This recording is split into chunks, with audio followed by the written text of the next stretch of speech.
every toy is somebody's favorite toy. Right. Every toy is somebody's favorite toy. I don't. It could be the dumbest thing in the world, but it means something to somebody somewhere for some reason. And who am I to say that that's wrong?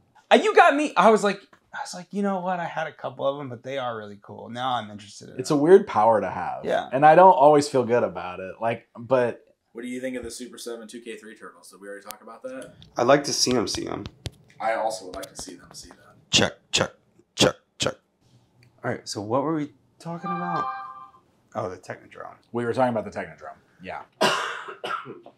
So, when does it release? Well, I don't know. It says, so I pre-ordered it on Amazon, and it just says, we will email you when we have an estimated delivery date. So I don't even know if it's got a delivery, like an actual release date or not.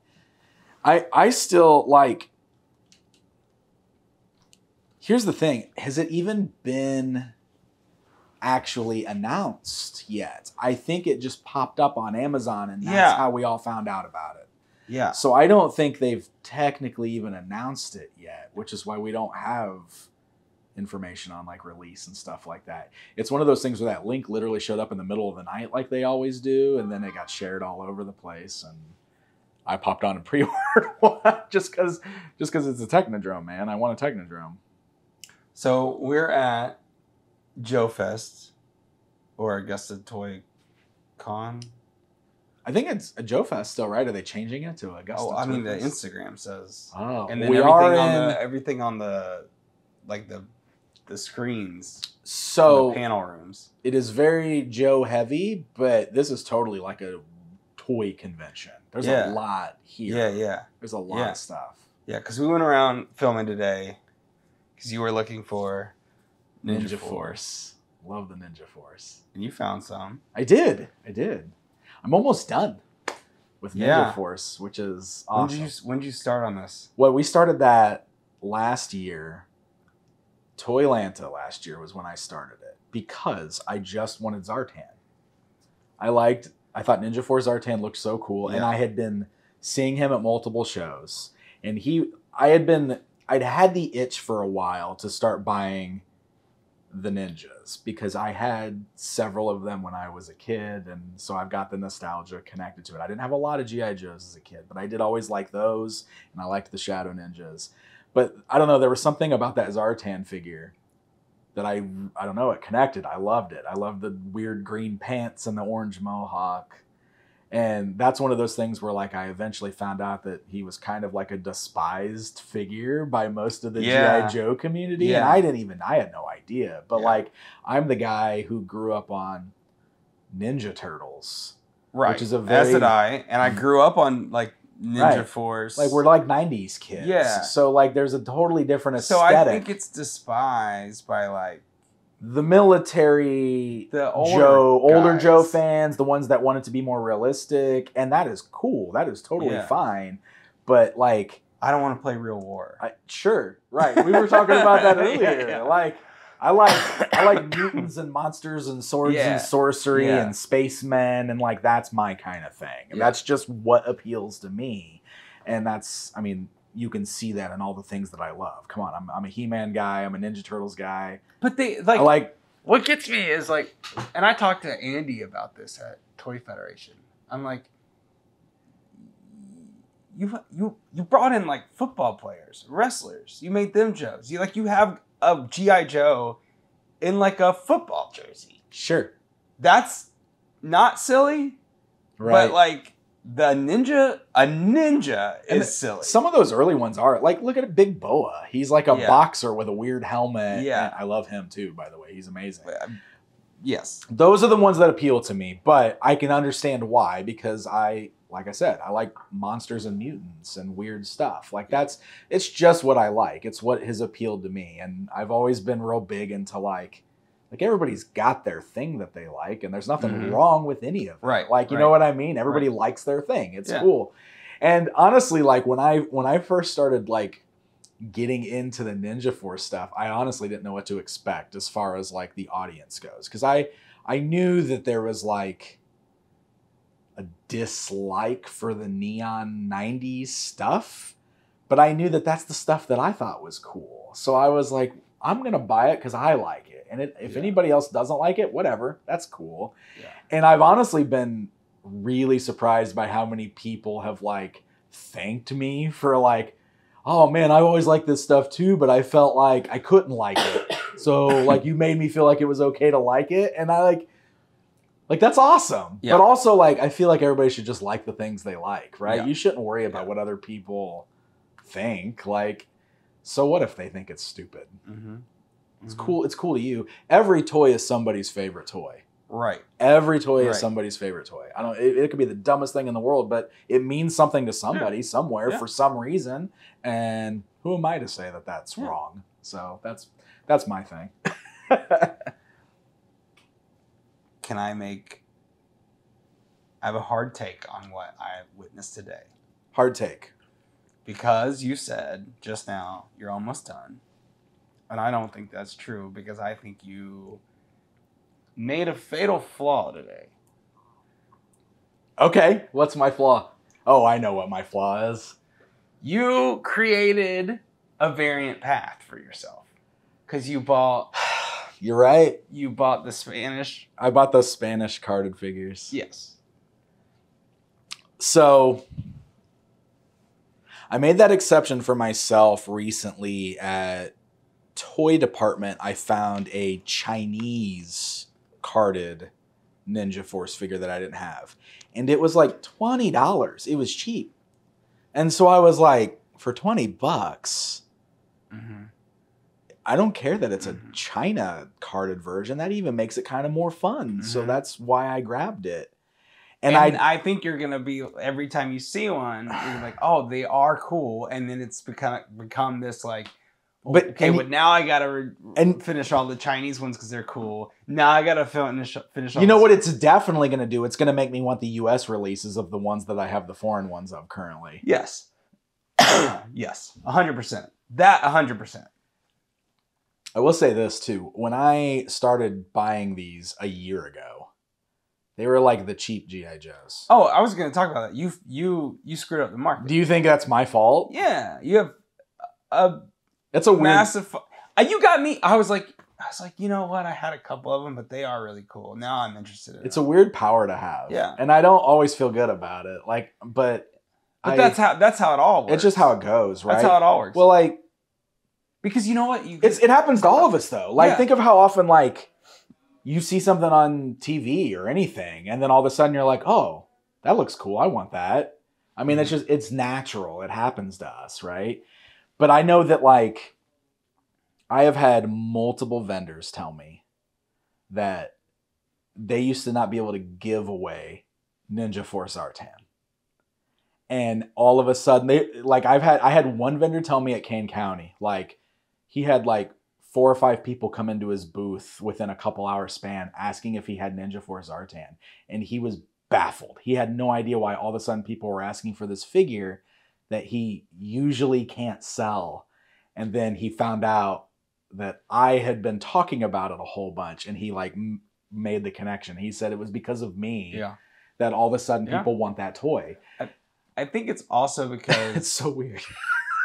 Yeah. It's weird. But like, when did they come out? What years? Those were like 94, something like that. 93, 94. So you're hitting people that are like,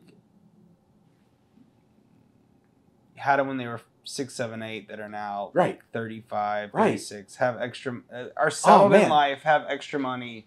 That's the thing, right? Yeah. Because some of these toy lines that we even loved as kids, like, lasted so long that they spanned generations. Yeah. And Ninja Turtles is a huge example of that. Ninja Turtles... You had that conversation with that kid today, the 19-year-old. Man. Yeah. Like, his Turtles was the first Michael Bay movie. Yeah. I had never heard anybody say that before, and he is an adult. Yeah. Like, how crazy is that, right? And then the other guy with him was saying that the 2012 Turtles was his Turtles. I've heard that a whole bunch now, because it's weird to think about that, because that still feels so new to me, 2012. Yeah. But, like, those kids are adults now. Yeah. And so that was their childhood Turtles, and that blows my mind. Like, that's one of those things that shows you just how weird time is. Because, we all think about the 80s and the 90s and how great that was. And, like, in the grand scheme of things, like, it wasn't when we first started getting nostalgic about that, we weren't that far out of it. Right. Right? Like Right. in 2002, I was already nostalgic about He-Man because that's when He-Man first came back. Mhm. And that was only right. 10 years removed or something like that. You know what I mean? It's so weird. Like now we're at the 40th anniversary of that franchise. Yeah. G.I. Joe did that where like, you know, it started in like what, 82 or 83, something like that. So Dan. Yeah, it's probably Dan. Cool. Specifically right now we're talking about like toys that lasted so long that they spanned multiple generations and how kind of weird that is. And like Turtles is always one of my prime examples because Star Wars. Dude, so like with Ninja Turtles, like you talk about with that because like that's such a big part of my childhood. But those were still on shelves when I was in high school and not thinking about toys anymore.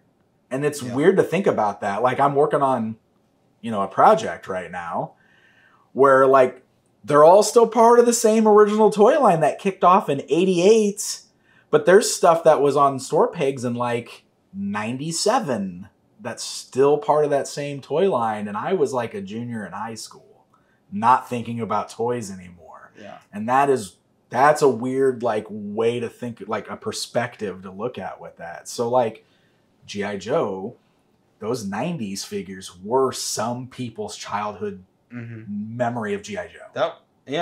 Well, it's funny because like that was like I think about this all the time with cartoons because cartoons are made to sell toys. Yeah. And there's really like you really want to catch like 7, 8, 9, 10-year-olds. You want to catch a kid at 7 with a new cartoon and ride it out till like he hits middle school. Right. You only get like 3 years. But you'll get like these outliers that like they're young, so they'll come into the 3rd season because they're finally 7 or 8 or, you know, on the other side of the spectrum. And it's funny, like doing this documentary for the Turtles, like the guys that are really into Turtles more than me are like your age because they hit that pocket harder. They're just like a couple years older than me. Yeah. And so they really hit the pocket. I was the perfect age for Turtles. Like that, I was right there, right? Because like He-Man, as much as like that's my favorite thing, that like when you look back, that's my early childhood. Yeah, yeah. Like He-Man launched the same year I was born, right? Yeah. But then the Filmation cartoon came out kind of at the right age for me to hit that, and that's what started Motu for me.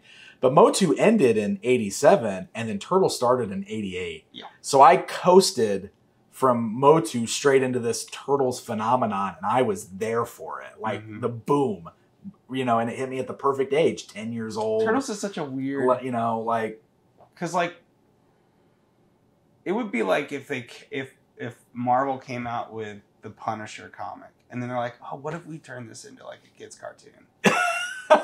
Yeah, right. Isn't, I mean, like maybe not that drastic, but it's like the comics were not. Yeah. I mean, it was silly because they were turtles. Right, well, they're kind of a parody comic, right? Aren't they like, they're almost like because I know that they're technically like a love letter to Daredevil and that early stuff. Eastman and Laird, obviously, if you've seen any of the interviews or anything, they obviously started it as a joke. Right. But it wasn't a joke. The comics they were making weren't a joke. They were taking it very seriously, you know, especially once those sales started to take off. They were taking it very seriously. Yeah. But it was like, it was gangs and it was dirty New York. Like, kids don't know about that. Black blood all over those books. So this is, I wonder if there's ever been any like discussions with anybody that was like a diehard fan of those comics when the cartoon and toys came out. Because think about all the things that happen now that people get so mad about, that it's so different from the thing they had when they were a kid. They don't like the changes. They don't like the updates. But like that is such a drastic shift for Turtles, right? From like the dark, gritty seriousness of those comics to the thing that made it a global phenomenon, which was making it a kid's property. But like, that's a pretty big shift, right? And like, so you can almost do that thing. Like you see people get upset about like, and this is just hypothetical, I'm not even pointing out specifics, but Turtles has been reinvented a million times now. So Mutant Mayhem is the current iteration of it. And if somebody hates Mutant Mayhem because they love their 87 Turtles so much, well, like you don't even like the original version. You know what I mean? Yeah, It's like... I guarantee you there are Ninja Turtle fans who are still pissed that those comics gave way to the cartoons. I know. That's what I mean. That's what I mean. Like, that has to exist, right? That has to be a thing. Absolutely. That has to be a thing. That still despise everything that's happened with Turtles outside of the Still Mirage waiting for it to comics. come back around. Yeah, yeah. Where's my serious? And they kind of have. They kind of got Last Ronin. Yeah. Last Ronin was kind of like And a that's return great, to but form, it's like- right? Yeah. I guess that they are so they're like everybody in that camp. Mutant Mayhem comes out. It's so kiddie. I'm like, yeah, bud. So was your So was 87 yours. Turtles. So was yours. That's not like I arguably- was when I was a kid. arguably- It's exactly it. It's exactly like when you were a kid. Arguably, that's the most kiddie of them all. Are you kidding me? The original animated series. Mutant Mayhem is far more sophisticated, though. Like, Oh, in it's all so seriousness, good. The writing is so much more clever. I so just much more. really It like can play to Mutant that Mayhem. audience that like Muppets and Looney Tunes used to play to, where it was like, yeah, on the surface, the kid is going to get the 5-year-old, the 6-year-old is going to get the snot joke or the Right. poop joke or I'm something. going to turn the cameras Right. off because